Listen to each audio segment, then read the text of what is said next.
So it's go after the idea. One of the things actually that I also got from the book too is the fact that you kind of just, don't spend a bucket load of cash to see if something works further on down the road. And I see this with so many entrepreneurs that create Wrigley Field basically, and no one shows up, right? So it's like, right. If you build it, they don't necessarily come, right, Chris?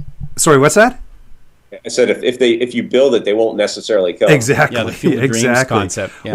What's your take on that? I mean, I'm on the same philosophy. Is just try something. If it works, don't invest a lot of cash into it. But if it works and you see it working, then you can start putting some cash into this. Is that kind of the same idea you've got?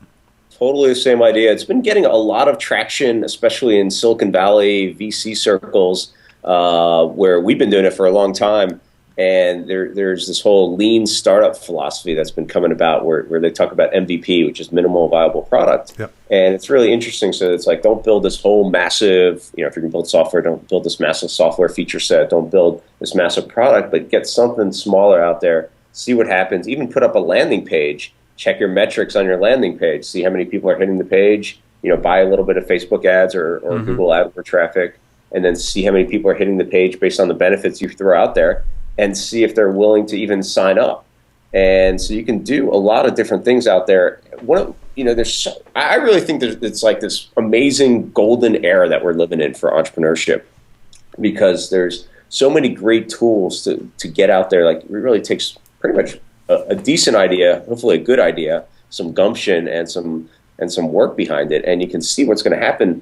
And there's a lot of cool tools, like for even like crowdfunding now, and crowdsourcing, all sorts of things. So you can decide, okay, I'm going to put together this idea, we're going to crowdsource it, and then maybe go to a site like Kickstarter or Indiegogo, where you can actually get people to, a lot of those sites are becoming almost like pre-order places, where right now there's been a lot of talk about this new watch that raised $10 million on Kickstarter, which is just crazy. So before they even manufactured a watch, they put it out there, had a video about this watch, and raised $10 million. Now, obviously, most startups are not going to raise $10 million from their supporters like that.